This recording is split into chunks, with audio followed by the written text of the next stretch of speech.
பரிசுத்த வேதாகமத்தை வாசிக்கும்போது அவைகளில் வருகின்ற பட்டணங்கள், சிற்றூர்கள், மலைகள், நதிகள் ஆகியவற்றை பெயரளவில் வாசித்துவிட்டு கடந்து செல்லாமல் இப்போது அவற்றிற்கு என்ன பெயர் இருக்கின்றது, எப்படி இருக்கின்றது, இந்த நாட்டில் உள்ள நகரங்கள் வேதாகமத்துடன் எப்படி சம்பந்தப்பட்டிருக்கின்றது என்பதை நாம் அறிந்து கொள்ளும்போது இன்னும் நமது வேதாகமத்தை தெளிவாக விளங்கிக் கொள்ள முடியும்.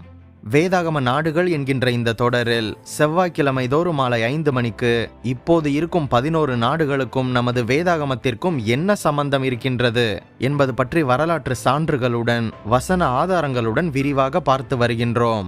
இந்த 7வது எபிசோடில் த ரிப்பப்ளிக் ஆஃப் சைப்ரஸ் தீவு பற்றி விரிவாக பார்க்கலாம்.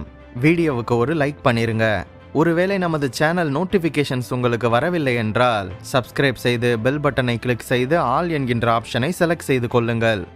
நம் அனைவருக்கும் தெரிந்த அப்போஸ்தலனாகிய பவுல் அந்தியோகியா சபையிலிருந்து தனது முதலாவது மிஷனரி பயணத்தை ஆரம்பித்த போது சந்தித்த முதல் நாடு இந்த சீப்புரு தீவு, த ரிப்பப்ளிக் ஆஃப் சைப்ரஸ் என்று அப்போஸ்தலர் 13:4 வசனத்தில் பார்க்க முடியும்.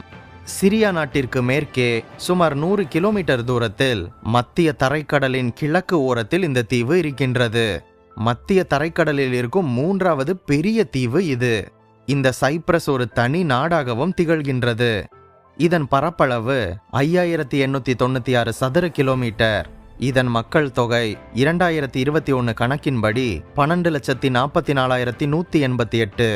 இதில் 98.8% கிரேக்கர்கள் என்பது குறிப்பிடத்தக்கது.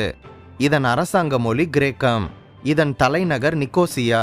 2020 கணக்கின்படி இந்த தீவில் 72.3% கிறிஸ்தவர்களும் 25% இஸ்லாமியர்களும் இருக்கின்றனர் என்பது குறிப்பிடத்தக்கது.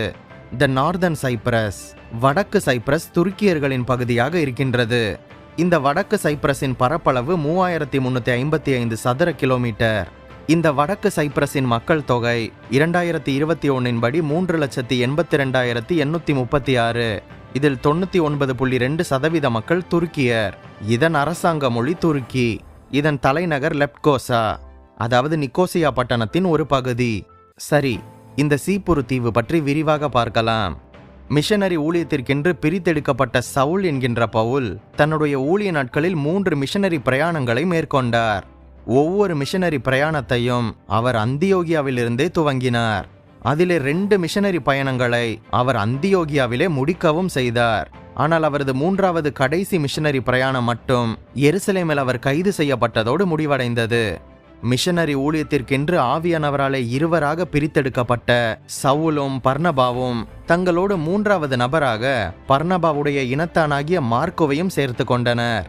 இந்த மிஷனரி ஊழியத்தின் ஆரம்ப பகுதியை பர்னபா தான் தலைமை தாங்கினார். ஏனென்றால் அந்த சமயத்தில் பர்னபாவும் சவுலும் என்று இவர்கள் குறிக்கப்படுவது இதற்கு ஆதாரமாக இருக்கின்றது. அதுபோக இந்த ஊழியத்தின் முதல் ஸ்தலமாக இவர்கள் தெரிந்து கொண்டது பர்னபாவின் சொந்த ஊராகிய இந்த சீப்புரு தீவு இதனை உறுதி செய்கின்றது. இந்த சீப்புரு தீவு தான் பர்னபாவின் பிறப்பிடம். எருசலேமில் ஸ்தேவான் இரத்த சாட்சியாக மரித்தபோது அங்கு ஏற்பட்ட உபத்திரவத்தினால் பல கிறிஸ்தவர்கள் பல இடங்களுக்கு சிதறி சென்றபோது அவர்கள் இந்த சீப்புரு தீவிற்கும் வந்து இங்கு அவர்கள் நற்செய்தி அறிவித்ததாக அப்போஸ்தலர் 11:19 முதல் 21 வசனங்களில் நாம் பார்க்க முடியும். சவுலும் பர்னபாவும் தங்களது முதல் மிஷனரி பயணத்தில் முதலாவதாக வந்தது இந்த சீப்புரு தீவிற்கு என்று அப்போஸ்தலர் 13:1 முதல் 4 வசனங்களில் பார்க்க முடியும். கிபி 45 சாலமி என்கின்ற பட்டணத்தில் இது நடந்தது.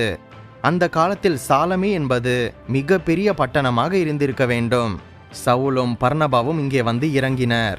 தற்போது இருக்கின்ற பேமகஸ்டா என்கின்ற ஊருக்கு தெற்கே சுமார் 5 கிலோமீட்டர் தூரத்தில் இது இருந்தது. இன்றைய காலத்தில் சாலமி என்கின்ற பட்டணம் இல்லை. அந்த காலத்தில் இருந்த அழகிய கடற்கரை பகுதி இப்போது மண்மேடாகிவிட்டது என்பது குறிப்பிடத்தக்கது. இந்த சீப்புரு தீவில் ஊழியம் பற்றி பார்ப்போம். 240 கிலோமீட்டர் நீளமும் 100 கிலோமீட்டர் அகலமுமான இந்த சீப்புரு தீவு மற்றும் அதன் கலாச்சாரம் எகிப்திய கலாச்சாரத்தை விட மிகவும் பழமையானது என்று அகழ்வாராய்ச்சிகள் நமக்கு தகவல்களை தெரிவிக்கின்றன. இந்த சீப்புரு தீவு சில காலம் அசீரியர்களுக்கு கீழாகவும் பின்பு எகிப்தியர்களுக்கு கீழாகவும் மற்றும் பெர்சியர்களுக்கு கீழாகவும் இருந்திருக்கின்றது. மகா அலெக்சாண்டர் இந்த சீப்புரு தீவை தனது கிரேக்க சாம்ராஜ்யத்தோடு இணைத்து கொண்ட பின்பு இந்த சீப்புரு தீவில் கிரேக்கர்கள் பெரும் எண்ணிக்கையில் வந்து குடியேற ஆரம்பித்தனர். கிரேக்க சாம்ராஜ்யத்திற்கு பிறகு ரோம பேரரசு எழும்பிய போது இந்த சீப்புரு தீவு ரோம சாம்ராஜ்யத்தை சார்ந்ததாக மாறிப்போனது. சீப்புரு தீவின் கிழக்கு முனையில் இருந்த கடற்கரை பட்டணமாகிய சாலமியில் கரையிறங்கின பர்னபாவும் சவுலும் அங்கிருந்து அந்த தீவின் மறுமுனையில் உள்ள பாப்போ பட்டணம் வரைக்கும் பிரயாணம் செய்து இயேசு கிறிஸ்துவை பற்றிய சுவிசேஷத்தை அறிவிக்க ஆரம்பித்தனர். சீப்புரு தீவில் பர்னபாவும் சவுலும் சுவிசேஷத்தை அறிவிக்க அங்கு வருவதற்கு முன்பாகவே எருசலேமிலிருந்து சிதறடிக்கப்பட்ட சீஷர்களினால் அங்கே சுவிசேஷம் அறிவிக்கப்பட்டிருந்தது. அந்த ஊழியத்தின் விளைவாக விசுவாசிகளானவர்களில் சிலர் அந்தியோகியாவிற்கு சென்று அங்குள்ள யூதர்கள் அல்லாத கிரேக்கர்களுக்கு சுவிசேஷம் அறிவித்திருந்தனர்.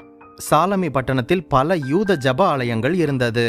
பர்னபாவும் சவுலும் தங்களது ஊழியத்தின் ஒரு பகுதியாக சாலமியில் ஏற்கனவே இருந்த யூதர்களுடைய ஜப ஆலயத்தில் தேவ வசனத்தை பிரசங்கித்தனர் என்று அப்போஸ்தலர் 13:5 நாம் பார்க்க முடியும். பிந்திய நாட்களில் அப்போஸ்தலனாகிய பர்னபா இந்த சாலமி பட்டணத்தில்தான் இரத்த சாட்சியாக மரித்ததாக கூறப்படுகின்றது. அதுபோக அப்போஸ்தலனாகிய பர்னபாவின் ஞாபகார்த்தமாக இங்கு ஒரு ஆலயமும் கட்டப்பட்டிருக்கின்றது. இந்த பர்னபா பற்றிய விரிவான வரலாற்று வீடியோ லிங்க் டிஸ்கிரிப்ஷனில் இருக்கின்றது. பார்க்காதவர்கள் பின்னர் பார்த்து கொள்ளுங்கள். அடுத்ததாக பாப்போ பட்டணம் பற்றி பார்ப்போம். சாலமி பட்டணத்தை விட்டுவிட்டு பர்னபாவும் சவுலும் 161 கிலோமீட்டர் பயணம் செய்து பாப்போ என்கின்ற தீவிற்கு வந்தனர். இந்த பாப்போவிற்கு தற்கால பெயர் பேப்போ. இது சைப்ரஸ் தீவிற்கு அன்றைய காலத்தில் தலைநகராக இருந்து வந்தது. அதுபோக இந்த பாப்போவில் கிரேக்கர்கள் ஆராதித்த ஆஃப்ரோடைட் என்கின்ற தேவதையின் கோவிலும் இருந்தது. இங்கு ரோம அதிபதியாக செர்கியோ பவுல் என்று ஒருவர் இருந்தார். அவருக்கு சவுல் இயேசு கிறிஸ்துவின் நற்செய்தியை அறிவித்தார். அங்கு மாயவித்தைக்காரனும் கள்ள தீர்க்கதரிசியுமான ஒருவன் இருந்தான். அவன் பரியேசு என்றும் எலிமா என்றும் அழைக்கப்பட்டான். ரோம அதிபதியாகிய செர்கியோ பவுல் சுவிசேஷத்தை கேட்காதபடிக்கு தடை செய்ய விரும்பிய பரியேசு என்கின்ற எலிமா சுவிசேஷத்தை அறிவித்த பர்னபாவையும் சவுலையும் எதிர்க்க ஆரம்பித்தான். உங்களுக்கு ஒரு விஷயம் தெரியுமா? சவுல் என்று இதுவரை வேதாகமத்தில் அழைக்கப்பட்ட சவுல் இதற்கு பிறகு வேதாகமத்தில் அவருடைய ரோம பெயராகிய பவுல் என்பதினால் அழைக்கப்படுகின்றார் என்பது குறிப்பிடத்தக்கது. இப்படியாகிய சவுல் என்கின்ற பவுல் பரிசுத்த ஆவியினால் நிறைந்தவராக அந்த பரியேசு என்கின்ற எலிமாவை பார்த்து, எல்லா கபடமும் எல்லா பொல்லாங்கும் நிறைந்தவனே, பிசாசின் மகனே, நீதிக்கெல்லாம் பகைஞனே, கர்த்தருடைய செம்மையான வழிகளை புரட்டுவதில் ஓயமாட்டாயோ? இதோ இப்பொழுதே கர்த்தருடைய கரம் உன்மேல் வந்திருக்கின்றது. சில காலம் நீ சூரியனை காணாமல் குருடனாக இருப்பாய் என்று கூறுகின்றார். பவுல் இந்த வார்த்தைகளை சொன்ன மாத்திரத்தில் மந்தாரமும் இருளும் பரியேசு என்கின்ற எலிமாவின் மேல் விழுந்தது. அவன் தடுமாறி கை கொடுக்கின்றவர்களை தேடினான். இதை கண்ட ரோம அதிபதியாகிய செர்கியோ பவுல் கர்த்தருடைய உபதேசத்தை குறித்து அதிசயப்பட்டு இயேசுவை விசுவாசித்தார் என்று அப்போஸ்தலர் 3:6-11 நாம் பார்க்க முடியும். இதற்கு பின்பாக பர்னபா பவுலை விட்டு பிரிந்து பின்பு மார்க்குவையும் கூட்டிக் கொண்டு மறுபடியும் சீப்புரு தீவிற்கு சென்றார் என்று அப்போஸ்தலர் 15:39 பார்க்க முடியும். இந்த சீப்புரு தீவில் நன்றாக சபை உருவாகி வளர்ச்சி பெற்றது. காலங்கள் சென்ற பின்பு நைசியாவில் கிபி 325 நடந்த முக்கிய கிறிஸ்தவ மாநாட்டில் கலந்து கொள்வதற்காக 3 பிஷப்புகள் இந்த சீப்புரு தீவிலிருந்து வந்ததாக சபை சரித்திரம் கூறுகின்றது என்பது குறிப்பிடத்தக்கது. இப்படியாக பவுலும் பர்னபாவும் தங்களது முதல் மிஷனரி பயணத்தில் இந்த சீப்புரு தீவிற்கு வந்து சுவிசேஷத்தை அறிவித்து சபையை ஸ்தாபித்து பலரை இயேசு கிறிஸ்துவின் விசுவாசிகளாக மாற்றி நன்றாக ஊழியம் செய்திருக்கின்றனர். இதன் விளைவாக இன்றும் கூட 72% கிறிஸ்தவ மக்கள் இந்த சீப்புரு தீவில் இருக்கின்றனர். இதுவே சீப்புரு தீவிற்கும் நமது வேதாகமத்திற்கும் இருக்கும் சம்பந்தம். யாராவது இந்த சீப்புரு தீவு நாட்டிற்கு சென்றிருக்கின்றீர்களா? கமெண்ட்ல சொல்லுங்க. அடுத்த வாரம் வேறொரு நாட்டை பற்றி பார்க்கலாம். நம் பைபிள் விஸ்டம் தமிழ் சேனலுக்கு உங்களால் முடிந்த உதவியை செய்யுங்கள். இந்த வீடியோவையும் நமது சேனலையும் உங்கள் கிறிஸ்தவ நண்பர்களுக்கு அறிமுகம் செய்யுங்கள். இந்த வேதாகம நாடுகள் என்கின்ற தொடரில் முதல் 6 எபிசோடுகளை நீங்கள் பார்க்க தவறியிருந்தால் டிஸ்கிரிப்ஷனில் லிங்க் உள்ளது, பார்த்து கொள்ளுங்கள். மேலும் பல வேதாகம தகவல்களையும் சத்தியத்தையும் அறிய நம் சேனல் பிளேலிஸ்ட் பக்கத்திற்கு சென்று மற்ற வீடியோக்களையும் பாருங்கள்.